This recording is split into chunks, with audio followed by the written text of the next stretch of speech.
Okay, so this is part 2 of my scrap room tour. Thanks for joining me again. This is my die cut center, and it is the first part of the U-shaped, so it's, and then my room kind of goes like this. So, so this is my die cutting center. I keep my Big Shot out on my desk at all times so that if I need to die cut something, it's just right there and I can go. And it's all ready with the platform and everything. Down here I don't have a huge collection of dies, but what I have I keep right here in this gray basket, and then my really long ones I just keep kind of stacked behind the basket. And that system is working for me for now, and I can't see me buying many more dies. Famous last words. I keep this is my slice cutting mat. I don't use my slice anymore. I'm going to sell it, but I'm hanging on to my 12 by 12 glass cutting mat because I use it for my circle cutter, and if I ever use an X-Acto knife, which I never do because I would probably cut off a finger if I did that, but I have the glass mat if I need it. So this orange box is actually a gift box that some soap came in from the Body Shop, and it's perfect size for keeping embossing folders. Most of mine are Cuttlebug. I've got a couple Stampin' Up! Sizzix ones and some Tim Holtz. So those are my embossing folders. And then here I keep like the longer glass, the longer acrylic mats, and then the stuff that you use for doing the decorative strips with the Big Shot. And then I have a Stampin' Up! Set of dies. I don't know if you guys have seen these before. It's a set of Sizzlets, and it's an alphabet. So each letter, oh, I happen to not pull letters, but that's the last one, has like numbers and shapes. But so there's 6 letters on each die, and it's a nice shape. It's a nice size, and I like the font, so I'm happy to have that. I've put it to good use since I got it. I got it right before Christmas. It's closing, right? Oops. Okay. Oh. This is one of those Jetmex dies that has, it came with 4 of these in all 4 of these slots, but obviously I don't use the other 3. And that's just because I find it easier to just use it as shelves, and I've used these things elsewhere in my scrap room. And so this cupboard here comes down like that. Oh, I didn't show you what's in this one. This one has, I don't have many, but this one has like my little embosslets. I have the heart one. This is by Stampin' Up! It's called Fashionable Hearts. And this one is my very favorite one. It's the butterfly one. And what's it called again? Beautiful Wings. It's so pretty. I love those. And then I have another kind of set of embosslets, and I have some old Cuttlebug dies in here as well that I sometimes use for tags. So there's that. And then down here I keep well, my Xyron stuff and spray adhesive and Mod Podge, although I should just throw my Mod Podge away because I can't use it in my environment. It's too humid here. But anyways, so that's my first Jetmex cube here. And then I've done something different over here. So, well, first I'll show you what's the same. So I keep my nestabilities in this top drawer, and these are the new Stampin' Up! Nesting dies. I forget what they're called. Framelets, they're calling them. So they're just like nestabilities, or they're almost like nestabilities. They don't emboss though.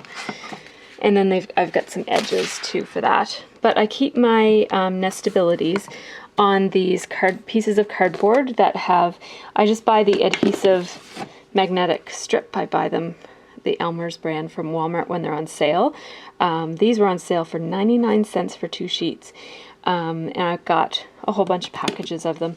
Before that, I had been buying them at Staples, and they were quite a bit more expensive there. So, because I think you only got 6 in a package, and I think it was $10 or $20. 10, yeah, $10 or maybe $11 or something.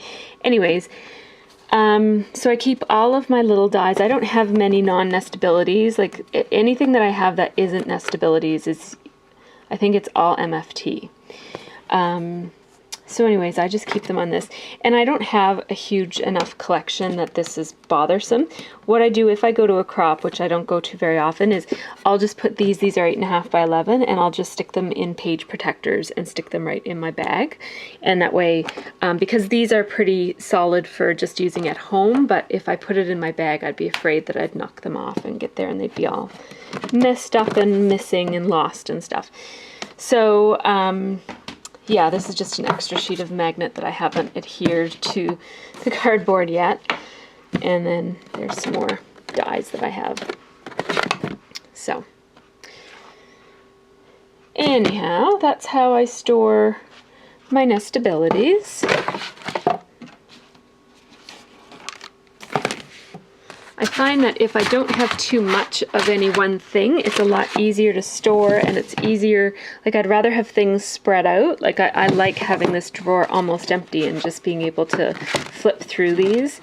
If I had 20 of those sheets, it would fill this up, and then I'd have a much harder time looking at what I have. So, not that I wouldn't love to have 20 sheets of nestabilities. My pocketbook wouldn't like that very much. So, okay, this is what I've changed a little bit. My embellishments, I still keep in this drawer, but you'll notice that almost all of my things are kind of moved around from where they were last time, if you even watched my last one. These are just some brads that I don't know what I'm going to do with yet. They're my mind's eye, and I love them. So what I do is I keep my embellishments in these little... These were for seed beads, really cheap seed beads. And so anyways, I keep all of my pins and stuff in here. And what I've done is, I used to keep all of my colored brads and everything, like all my pink ones were in here, and purple and yellow and green and blue.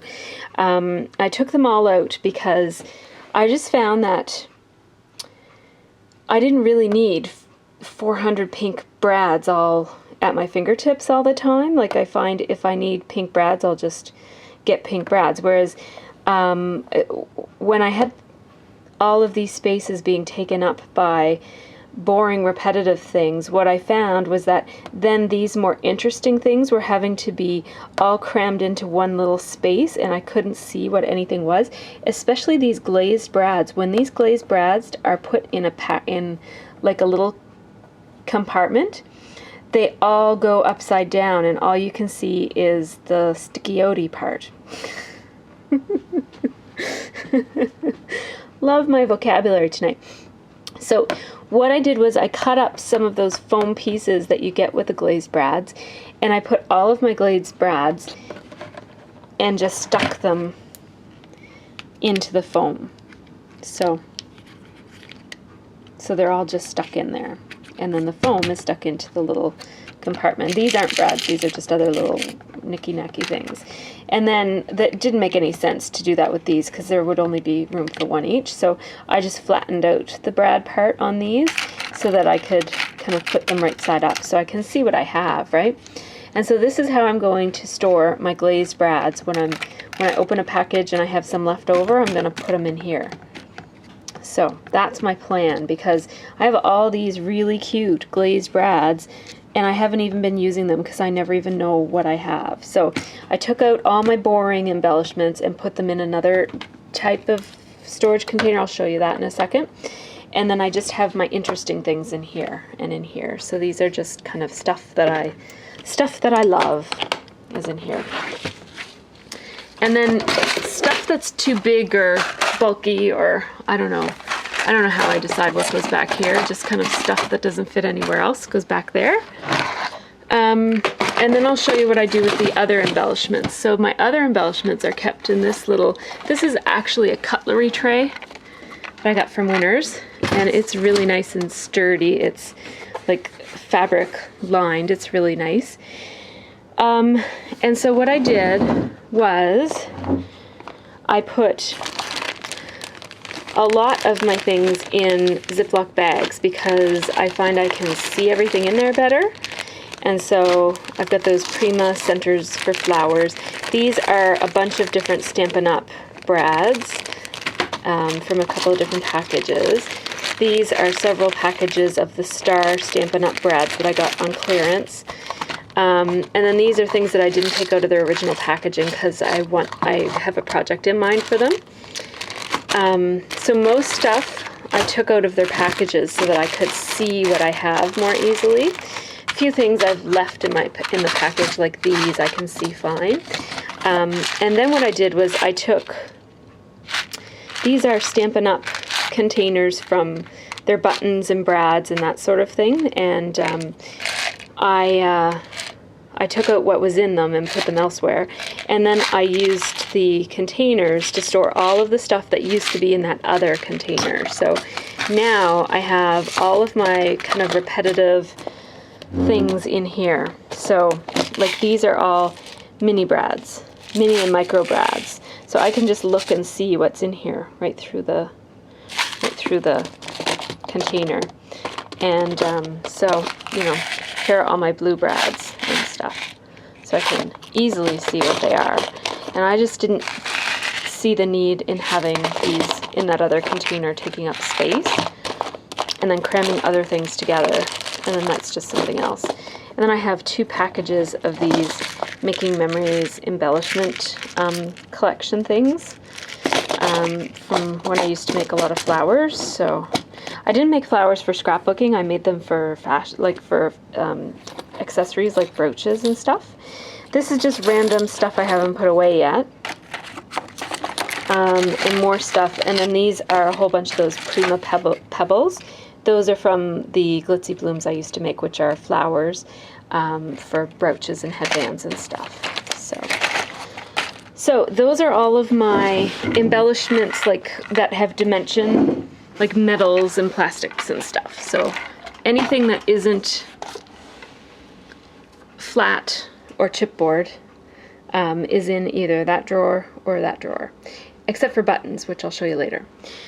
So that is my, oh, I'll show you also this drawer. So in this drawer, I keep cutting pads for my, what's that thing called? Grand Caliber, which I keep over here because I don't use it as often. So, so I didn't want to keep it out because I don't need 2 of them out.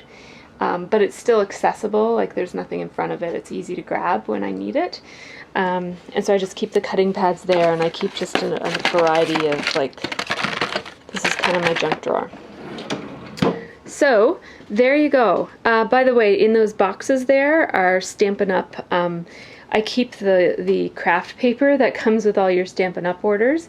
And I use it to cover my kids' craft table or to wrap presents with or whatever, so I always kind of straighten it out and fold it up and put it in those boxes. So I've got, that's what's down there if you're wondering. So thanks for watching. Stay tuned for part 3.